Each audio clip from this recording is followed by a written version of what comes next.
Hi, everyone. Welcome to Two Bald Guys Talking Safety. I'm Langdon Dement, And I'm Julian Taylor. and welcome to our podcast. Welcome, everyone, back to the podcast, Two Bald Guys Talking Safety. I'm glad that you're able to join us. Look forward to talking and getting back with these conversations. With me now, as you heard, hopefully, is Julian Taylor. We have swapped our American podcast partner now for my dear friend Julian here. Julian, would you like to say anything? Thank you, Langdon. I suppose it's a bit of an awkward feeling here. I feel like a bit of an imposter, really on two counts. First of all, I've let my hair grow a bit too long, so the hair's growing a bit longer these days. So I'm going to have to work on that. But secondly, people have got used to our colleague Paul being here.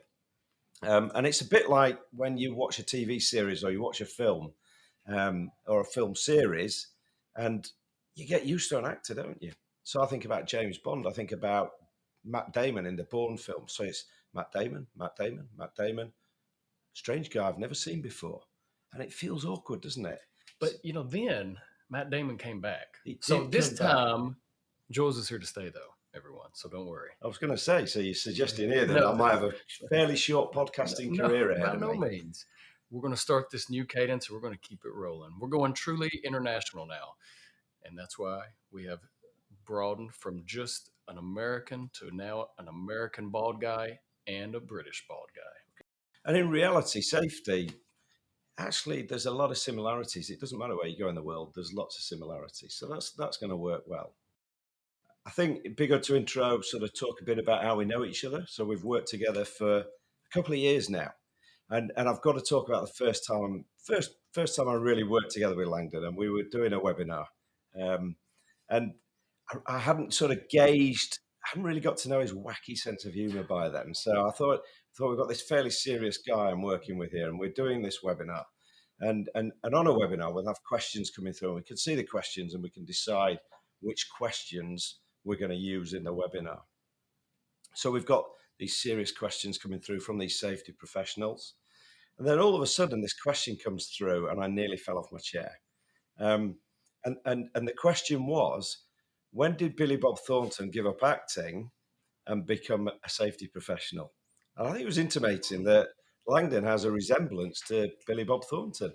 And the option was, do I ignore this rather jovial question or do I ask it? And I thought, no, dang it. Let's just go with it because I've got a wacky sense of humour. So I asked the question on the webinar, when did Billy Bob Thornton give up acting to become a safety professional? And honestly, it takes a lot for me to really get caught off guard. And I'd seen the question come through, and I too, probably relatively recently times, thought that it was sabotage. I assumed that you or a previous counterpart had actually set that up, and it was come to find out that that was not the case at all.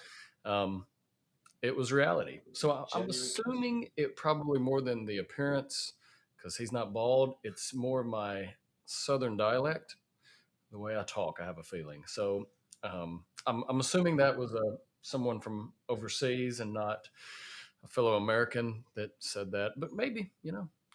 I have to say, and I have discussed this with Langdon, is that actually I'm more sort of leaning towards Jim Carrey and Dumber and Dumber, but we'll maybe do one of the podcasts dressed up in the blue and the tangerine tuxes in the future. That would be maybe something we'll save up. I think that's fair. Yeah. Today's a bit of a rarity, isn't it? Because I'm normally based in the best bit of the UK, which is obviously the north of England. Langdon's normally based just south of Nashville, Tennessee, where my home office in Spring Hill, Tennessee. But we're here together today for a special occasion. And it's always great to get together. So we don't really need many excuses. Sometimes there's golf courses and pizza parlors involved, but this week it's been ASSP here in Chicago. So being a Brit, I need to go to Langdon here to explain really what ASSP is all about. Yeah, so it was fantastic. If you had the opportunity to join this year, it was I was interested honestly to see what it was going to be like, because I'd attended a conference at the end of last year, and it wasn't back in full force by any means. I'd gone to an industrial hygiene conference earlier this year, and it was coming around. So I was super excited to see what was going to take place at ASSP this year, and the crowds were great. It seemed like it was coming back to reality to a certain extent, and I don't know that that will continue to go forward. But what are your thoughts on it? It was good being back with people again, at I least. think it's great. That's the bit of what I do that I love is actually people. It's and getting to meet lots of different people and talk about the different things that they do. That's the thing that is really interesting, and it was a good place to be. There was a good footfall. We've had some really interesting conversations, haven't we? But before we get serious on the Yeah. conversation, I think there's something we need to discuss here. Jules did a test today. Finally, he'd never been able to do it before, and he did a mock scenario of putting out a fire. Would you like to tell how that went first time around? I've got to say, there's a bit of a pun involved here, but I crashed and burned. He crashed and burned. The fire was not put out, but he completely extinguished the fire extinguisher. So the mock scenario, uh, we didn't make it, but he got to do it again. And I didn't crash and burn. I thought it was really what was really interesting. Though I thought it was great, Langdon. I mean, I'm a gadget man. I love gadgets. You know, I love gadgets. What a gadget to have to train your people on fire safety. So, and again, it was interesting, wasn't it? Because you didn't just grab an extinguisher and try and put the fire out. You had to go and you had to trigger the alarm. You had to ring 911, or if you're in the UK, you'd ring 999. So you had to sort of tell people and make sure that the right response happened. Um, but then you could use this sort of digital fire extinguisher on a mock flame to practice then trying to put out a fire if it wasn't too large. So it was all about muscle memory. But it was a great gadget. I almost wanted to take one home with me because I thought, yeah, I could play with this for hours. Yep. It's Yeah. fun. And it's good to be back and just having those conversations with everyone, with peers. Fortunately, so my role is still the same, a global EHS, and Jules likewise is works on a global stand. So it's good to see different perspectives when we are able to attend sessions, attend conferences, just to see kind of the differences and have those conversations with everyone. So kind of shifting, I know historically it's going to be in a similar fashion to what we have done on the podcast always, like to keep it a little lively, keep it a little fun, and then we get serious as much as I can. So we don't plan on changing that. But what are some thoughts that you have, Jules, for some conversations you had with everyone? I thought it was really interesting, Langdon, because we've had the whole world's had a bit of a respite from shows because of something that's been happening over the last couple of years. But the conversations haven't changed, have they? So a lot of the conversations that we've had this week are very similar to the sort of conversations that we've had over the last few years. So people are still looking to try and do the same things and improve the same things. So we talked about engagement. A lot of people were talking about how can we get better at engagement. I have to say, I had an interesting conversation though, Langdon, that kind of challenged me because A, my kids are grown up, and B, they've changed the way that they describe it, the years in a school. So it used to be 1, 2, 3, 4. That was pretty easy for my brain to be able to comprehend. Now they talk about grades. So like fifth grade or sixth grade. And I have no comprehension of how old that is. But the reason I'm talking about schools and grades was because I had a really great conversation with one lady, and we were talking about. I said to her, sort of, how would you sort of rate engagement with safety in your organisation? And she went, it's not bad. It's probably about fifth grade. And I had to stand there and look knowledgeable. But I thought it was a great way. We could actually start to use this, couldn't we, as a way of grading engagement with health and safety by aligning it to school years. I just need to work out where the grades start, and I need to work out what age relates to what grade. Yep. Yeah, and that's an interesting one because really, fifth grade is kind of low. Yeah. I don't mean that in a Yeah. negative, but it goes all the way to 12, and then you have Yeah. continuing. So that is that's an interesting But concept. I think it's great because I think it's great when people are realistic. Yep, Yeah. for sure. If people are realistic about where they are with safety, that's a great place to be. They can start to say, right, what's the strategy? What are we going to do to make it better? What are we going to do to get people more engaged with safety? And that seemed like a common thread that was interesting to hear, even with a lot of the sessions, it was very much, you had the themes of what can we do to be better, what are different aspects of improvement, and looking at processes. But then there were some that were still that, specific aspect of how to do incident investigation better, whatever it is. And I think, to me, it's always reflective of, we still have the same issues, that sometimes we are getting better and sometimes we're not. What can we really do? And that's where it gets so dependent on, where is each organization. And that's something that we work hard on, trying to establish a maturity of our own. Just everybody has their own levels, but where can someone really start improving, but by understanding where they are to begin with. And to me, when I think about it again, it was great, but just getting that understanding of, there's a common thread here that really we haven't changed. There's nothing too groundbreaking, which, not that I was, anticipating such, but it's still that basic. What can we do? What are areas that we can make tweaks to improve? Yeah, I mean, there's lots of things that we talked about. I was just thinking there as you were talking. Maybe we could do a bit of an exercise in the background. We'll bring it back to you later. Is that we'll take the classic maturity curve and we'll put the school grades against the maturity curve, and we can start to then sort of use that as our new measure. Um, I thought one of the sort of common threads that started to come out, which I thought was really interesting, Langdon, was actually this recognition and thought around the way that we train our people, but also more importantly, know that they've understood what it is that we've been trying to train them. So the classic is things like toolbox talks, or what do you call them in the US? Toolbox. Toolbox Yeah. talks. Okay. Yeah. So the classic where we do a toolbox talk. So start of a shift, we do a toolbox talk, maybe on something like the use of knives, something like that. And I must have been asked, I don't know, I forget how many times, but thousands, hundreds of times, can we have some way of signing to show that somebody was at the toolbox talk? And I kind of always just shrug my shoulders and go, what's the value in a signature? Yeah. Because it doesn't prove that somebody's necessarily understood the toolbox talk. And I'm starting to see a shift in terms of the conversations that people are coming to us and having around actually changing the way that we train.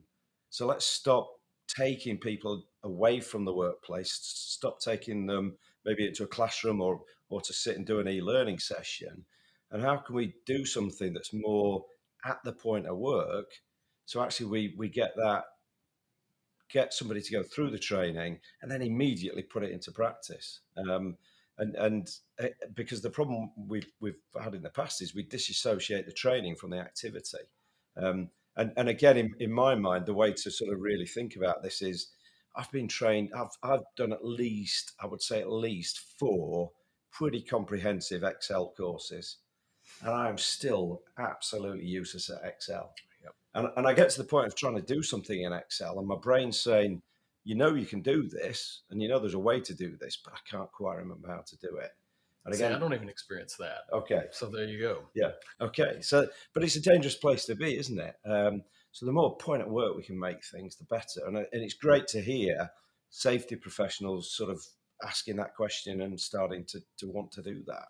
And I think, to that same point, you're right. It's still that common theme of, how can every organization just fine tune their own issues, their own problems, to rectify that, to actually show improvement. And what does that look like? And we always go through the same thing, and it's with that training, and we always expect, if an incident happens, let's give more training, because they missed it the first time, evidently. And that's the curious thing, is, how are we really looking at an element of training, an element of learning, of really wanting to improve, and also who we putting in those roles. And that's where, a lot of times, some of the people we focus on so much is the frontline supervisors. And if you ever really stop and think about the frontline supervisor, a lot of times what we've done is taken our best welder or our best person and put them in that role. So we have put the best person in a new role, assuming that they're going to succeed in that, and assuming that they are the best to then be a manager and help empower others. And it's just that kind of same issue we hit. How can we continue to improve? How can we learn? How can we help them actually get better? And I think those are some questions now where we can start looking and start really thinking, what could we have done differently to show that improvement? And I do think learning is an excellent opportunity. And I mean, my background is in training prior to sort of coming into sort of the safety side of things, and um, one of the most important things to think about is not just training; it's then how do we reinforce that. And again, to your point, Langdon, I think you're absolutely right, and every industry does it. They take the people who are best at doing something and make them managers, and actually, oftentimes they don't equip them to be managers. And something that we've really sort of focused on within our business is coaching. And I had a conversation with a guy who's sort of quite prominent in safety in the UK not too long ago. I told him about the things we were doing with coaching our managers to coach, and then coaching the people. And he was like, "Wow, that is fantastic. Why aren't we doing that in safety?"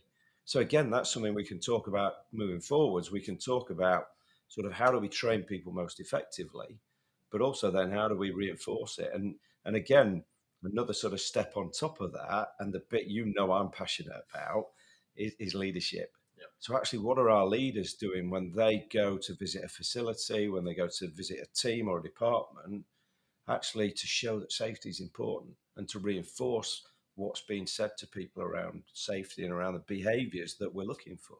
Yeah, and I think to that, even thinking, how can we create champions? Yeah. And what is the champion? Yeah. Who can be that champion in the organization? And that's a lot of times where we get so caught up, because whether it is implementing a health and safety software, whether it's just implementing a better process, we try to think of who is going to be using it, who's going to be really involved, and we miss the mark on thinking that there could be somebody that could actually be a better champion for that, and they need to be the ones managing and pushing that. Because if you can get any positive light when it comes to health and safety, whether it's a simple process, a new program, maybe it's a new little tool that can change the way somebody's done something for 40 years. If it shows improvement, it makes them get quicker in some perspectives. I mean, that's a positive change. So, Jules, what do you think? What should we talk about on the next few podcasts we have coming up? Well, I know what my favourite things are. So let me talk through those, and then I'll let you have a couple. Okay. So one of the most important things for me is actually people talk about lots of processes in safety, and to me, processes are largely irrelevant if you don't do the things you say you're going to do at the end of them. So what we'll do is let's talk really practically, Langdon, about how we deal with actions, how we deal with corrective actions and tasks. Um, and then that other thing that I've already said that I'm really passionate about, which is leadership. To me, the starting point of anything is you've got to get your leadership really setting the tone for your organisation. So we'll talk about how we can encourage better behaviours from leadership that drives better performance. Yeah, and I think maybe even hopefully we'll hit some overarching of engagement, of looking at some specific processes. And really, I just think we're going to let these conversations go wherever they go, because that's something we're pretty good at. We'll normally have a ramble. There'll be a bit of a ramble at the start. We'll talk about things that have been happening and things of interest, and then we'll get into the serious stuff each time, and hopefully we can give you some sort of practical tips, and also I think it's really interesting some real life stories around things that are happening within organisations on both sides of the pond. Okay, Exactly. so I'm hoping that I've managed to fill those big boots that Paul left behind, and I think they're about a size 12.